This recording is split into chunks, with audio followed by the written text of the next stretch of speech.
Hi, this is Odeean, and today I'm going to be taking a look at MP10 Cybertron Commander Convoy from Takara Tomy. Before I get started on taking a look at MP10, I wanted to show you the real size and weight difference that the previous release MP4 has in comparison to MP10. So this shot might look ridiculous, but what we've got here at the front is the package of MP4, which was another version of Optimus from the original Masterpiece mold, along with the trailer. I can't show it all to you in this shot because the two pieces are so big together that they just won't fit. But MP4 was substantially more hefty than MP10, and this box in front of this box speaks volumes to that. On the top of the MP10 box, we have a picture of Optimus in combat swinging his Energon axe that we saw in the Transformers More Than Meets the Eye 3-part opening miniseries. On both sides of the box are simply the Transformers logo, the Transformers text, the name of the toy, and a black matte finish. On the bottom of the box we have a bunch of Japanese along with a little graphic showing all the contents of this box. On the back of the box we've got a picture of Convoy with little arrows showing all the features, such as replaceable hand with the axe, well, not replaceable but it fits over, the matrix of leadership going in the chest, the gun folding up going in the back, and size comparison with the other latest Masterpiece Optimus Convoy. Down this side we have Convoy shown with his trailer and roller, along with the small version of Spike. Roller can carry the gun, and the trailer can have repair bay mode. Taking a look at what's in the box, once we get it open, we have Convoy. I'm just going to call him Optimus from now on. We have Optimus, we have Roller, the Energon axe, the rifle, Spike, and the trailer unit, all in one plastic sheet. Along with that, we have this card to go with Optimus, and it's a really nice drawing of Optimus, not a computer render, but a drawing, and I appreciate that. It's unique. I don't think I've seen this one before. Flipping that over, we have a photo of Optimus in both modes, along with some information which I can't read.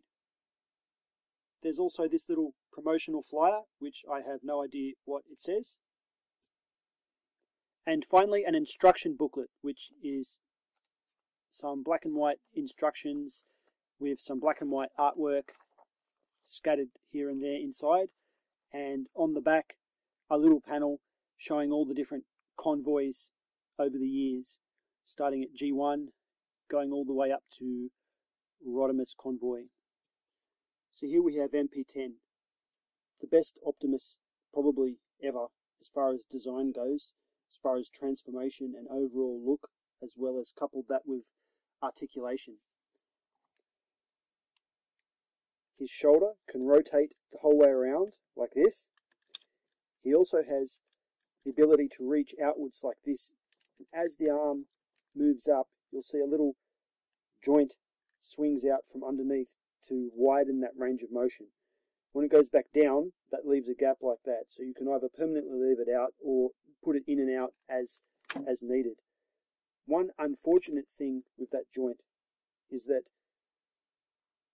you'll see if I put it in this position, what we're left with is a rotation up and down. It would have been nice if that little joint had rotated with the arm so that we could get in and out motion so you could more easily hold a weapon with two hands. Next, at the elbow, we have 90 degrees. A little bit disappointing considering most toys that cost more than $200 probably have double jointed elbows. As well as that, we've got a swivel at the bicep.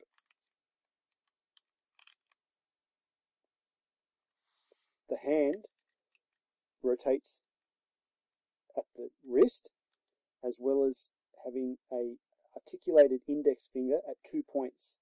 So he's got the main knuckle and the second knuckle articulated. Then with the rest of the fingers, they can all move out just at the main knuckle. The thumb has no articulation. The waist has 360 degrees of rotation. The hips can move in and out on swing pin joints like this. It's actually a compound joint because it also has more rotation in the other direction on a ratchet. It has about 160, maybe 150 degrees of movement at the hip, backwards and forwards.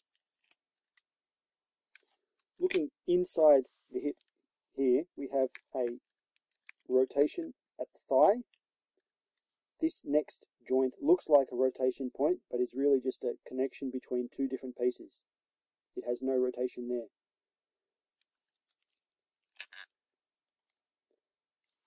We have rotation above the knee. We have 90 degrees of motion on a heavily ratcheted joint going backwards like that. And for whatever reason, it can hyper extend in the other direction if you want. The foot has some swinging motion at the ankle, so you can get wide-legged stances and still maintain contact with the ground. It also can swing backwards and forwards somewhat like that. This backwards and forwards motion is the weakest point on the entire toy and leads to this happening.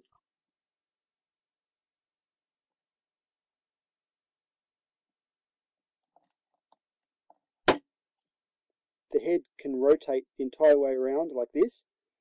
It can swing up and down, and it can swing up and down when it's rotated, simulating a ball joint, but it is not on a ball joint. The antennae are also independently attached. Each one of the eyes is a clear piece of plastic, but there is no light piping, so it's hard to get any kind of glowing effect. The eyes look very dead. The smokestacks are made of two pieces of plastic, this attached piece and another piece which slots into it, probably leaving themselves the option of replacing this longer smokestack with a shorter one if it was required by some kind of safety laws. The Autobot symbol on his left shoulder is raised and on a white background, very nice detail. We have no communications module in his forearms like the original Masterpiece. In the lower leg, we have the grille that we've become accustomed to with other versions of Prime, but unlike the original Masterpiece, this grille has no motion. The skirt section also has no articulation and is just there to cover up the joints. So the toy can achieve some really good poses, and you can change these poses without having to worry about the toy not being able to hold it. So most of the time he's relatively stable and makes for a nice display piece with a lot of different options as far as gestures or pointing. But again, watching that toe, if the feet are in the same direction, he will fall over. But a little bit of rotation at the knee can stop that from happening. Prime comes with his iconic blaster in the same style that we've seen many times before. This one has the added benefit of being able to fold over backwards like this and transform into a small block. Looking at the back of Optimus, we can see this panel will fold down, revealing a cavity that we can insert his rifle into. This is one of the best new features in this toy and makes for a beautiful way to store his weapon. In G1, many times I've seen Optimus reach back like this and grab his gun. He'd come back with his hand with his rifle ready. Now we know how that happened. He used this pod to store it in. As with the previous Masterpiece Optimus, the chest can split open, revealing the Matrix of Leadership. The Matrix of Leadership is probably the best representation of the Matrix that we've got so far. The entire thing is metal, except for the central crystal area, which is a see-through piece of plastic. The detail that we get in the Matrix chamber is very nice as well, and whereas the last Masterpiece had more like a byproduct of transformation in that space, this Matrix chamber looks like it is actually really part of Prime's inner workings and meant to house the Matrix. I like some of the small details here.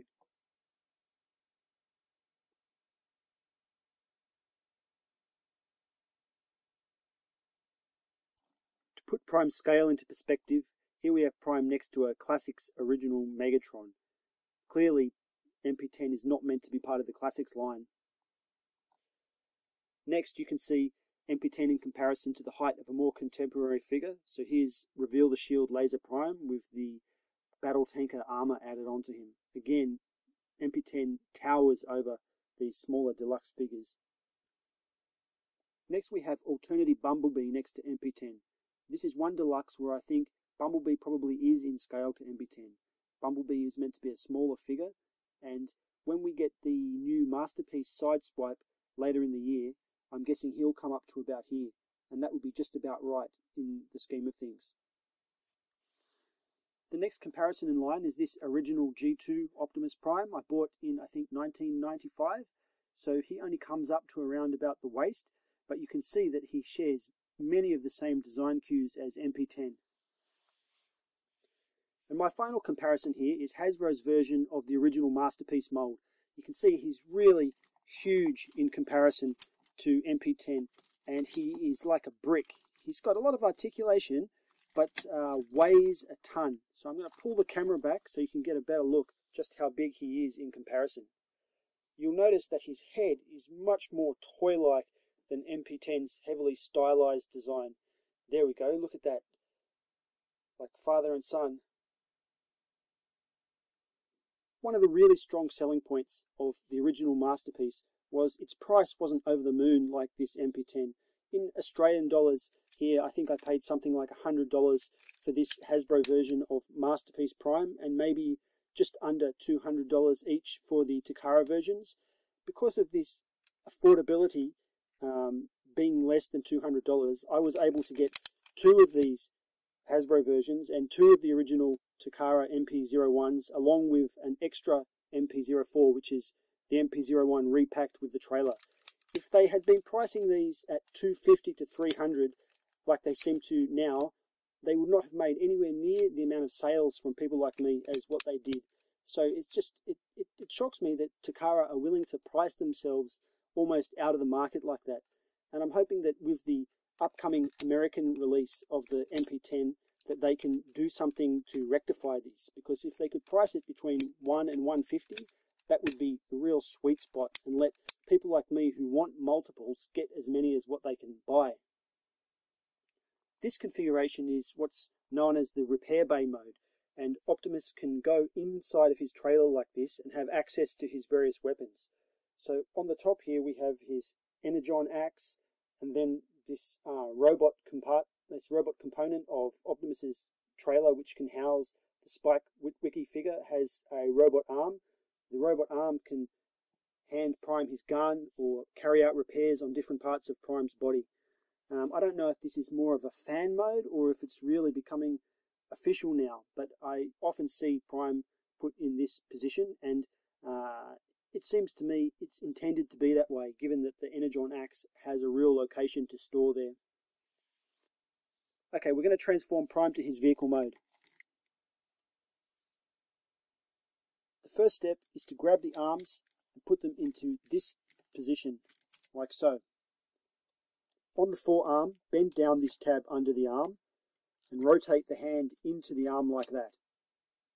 Open this tab in the back and leave it out. Repeat the process on the next arm. Fold down the tab, bend the hand around, close the tab, pull out this panel. Next, on both arms, we want to condense the bicep like this. The next step is grab a hold of the legs and fold up the feet like so. We next want to grab this panel here, noting that it's on a joint which has two pivot points. So instead of just folding it in one motion, we want to fold it back like that, and then the rest of the way, so it locks in sideways. Repeat the process on the other leg. Looking at Prime from the side, grab the cover that hides the wheel and bend it back carefully in a multi-step process. Again, you'll see this is on a two-pinned joint, so it's not one motion, it's really two motions, and it's important to do this carefully because stress lines will form here otherwise. Repeat the process on the other leg. Twist the body around at the waist 180 degrees. On the back of the legs, you'll see this little divot, which you can push in with the fingernail. Push it in to release the locking mechanism and slide the leg up. This may require some force.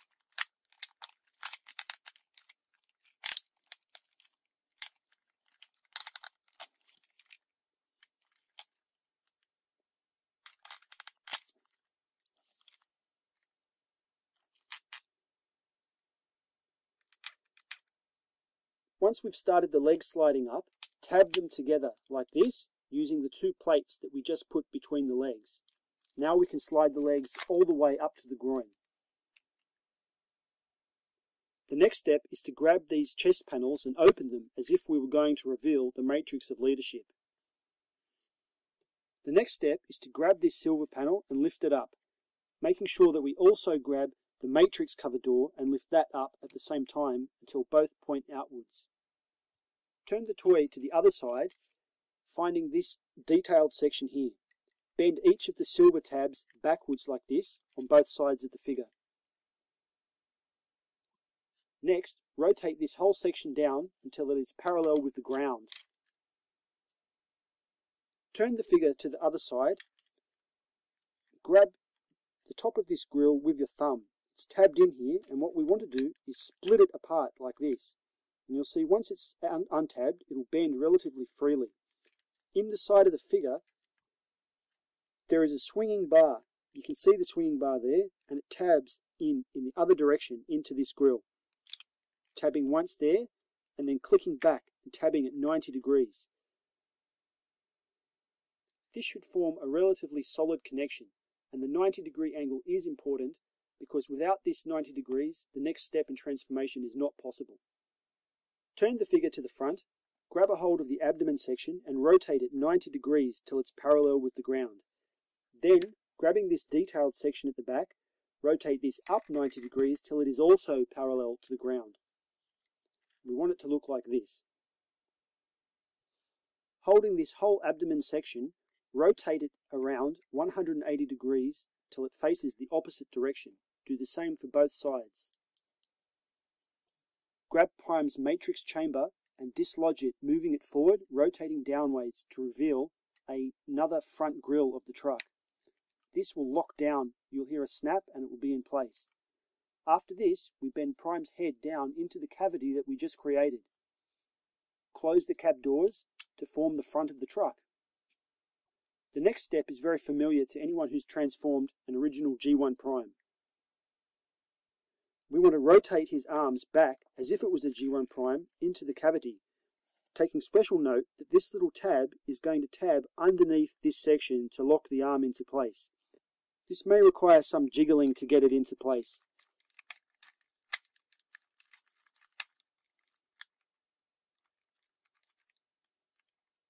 Do the same thing to the other side.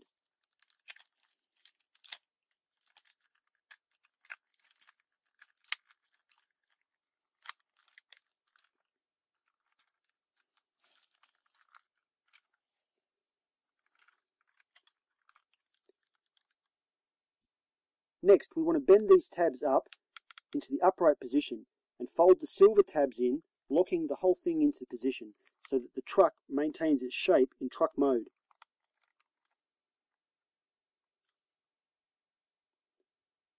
Looking from the top down, the next thing we want to do is dislodge these gas cans at the side and tab them in to the waist area of Prime to lock the legs into their truck mode position. This gives us the final appearance of truck mode Optimus Prime. Once the container goes on like this and you have it in truck mode, it's really a beautiful piece, much nicer than the MP4. Optimus's sides are filled in. There's no kind of black holes here where we used to have holes instead of windows, and it's really a beautiful trailer. This trailer has the silver paint, the blue and white striping, the raised design of the Autobot symbol here, the original G1 stylings with this circle bit, all the little rivet details. It's quite impressive, and you quickly forget the $250 or $300 that you paid for it, because it's the best Optimus Prime that I think we're going to have for at least another 10 years, and I don't regret buying it at all. You can see that it rolls really smoothly on all of these rubber wheels, and unlike a bunch of other toys that I've been buying lately, all of this guy's wheels touch the ground. It's made to a precision that we haven't seen with a lot of other Transformers lately, and I really appreciate the care that's gone into making it. So if you want to have a look at the scale of Roller next to Prime, here we've got our little Roller, and let's pop the gun into the back of Roller so he can help Prime out by carrying that gun around. Very nice. Here we've got a G1 Prime, not the G1, the G2 Prime next to MP10, and very similar look. More straight lines and angles on this original one, where we have a slight angle on the front of MP10, but very similar in appearance. Taking that away, here we actually have the truck mode of the original Masterpiece. A much more ugly beast. I mean, the thing doesn't sit together flatly. Has this horrible section here. Smokestack's pretty small on this version. A weird kind of missing, like a not level part at the front. It's not flat at the front. It did roll pretty good, I'll give it that. But this thing is like a house brick in weight. So if you can just look at the two in comparison, there's a really good degree of realism here. And this wasn't bad for its time either, but well and truly surpassed by MP10. Next we have the proportion of MP10 to Alternity Cliff in vehicle mode. Now these alternatives I feel are perfectly scaled to Masterpiece Prime, at least in vehicle mode. So these guys were mini-bots, so in robot mode they're probably alright as well, but maybe some of the other alternatives aren't such good scale as Cliff and Bumblebee. Taking a look at how we get another figure into the back of this trailer, what we've got to do is pry open these doors by slightly bending up this back section while we untab the door.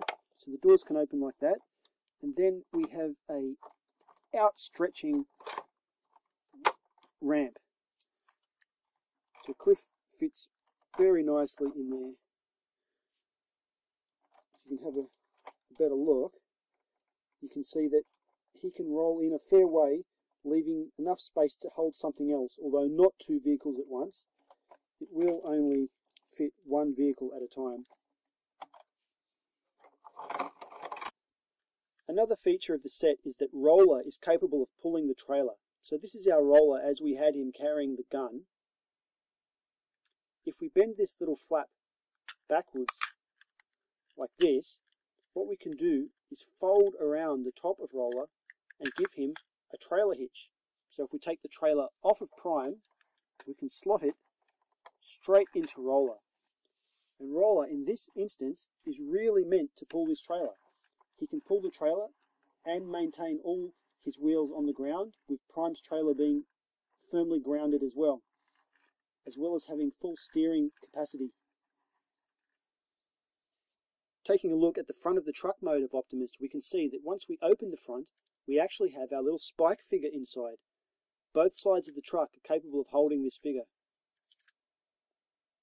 Taking him out, we can see that he has some degree of articulation. So here's Spike Witwicky. He has bend at the knee and at the hip and at the shoulder, and that's about it. On the bottom of the trailer we have two stand sections that can be pulled out using your fingernail to hold the weight of the trailer without any Roller or without any Prime.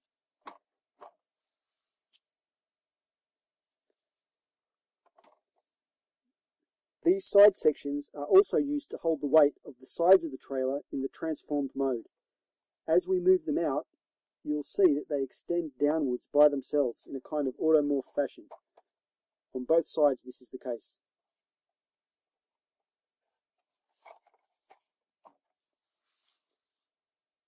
These can now take the weight of the trailer walls once we split it open. Disappointingly, Prime's trailer has no paint on the inside except for this silver coat over the whole surface and some blue to synchronize the details with this other section, the command module. It would have been nice if we could have had some stickers like in G1 Prime to apply ourselves to the floor and to the edges. Having just reviewed the G3 trailer, it's also disappointing to note that there's no wash of black paint through this grille section and no real spring-loaded gimmick. Roller looks as if he's meant to attach here like the G1 Prime trailer and spring-load off, but there is just no mechanism to do it. He's not capable of any kind of launch feature. The command module also comes with this robot grappling hand and a radar dish, just like the original Optimus Prime trailer, but sadly they've omitted the two missiles, two of the most iconic parts of the trailer, and I really miss not having them. I wish a third party would make some missiles so we could plug them in here.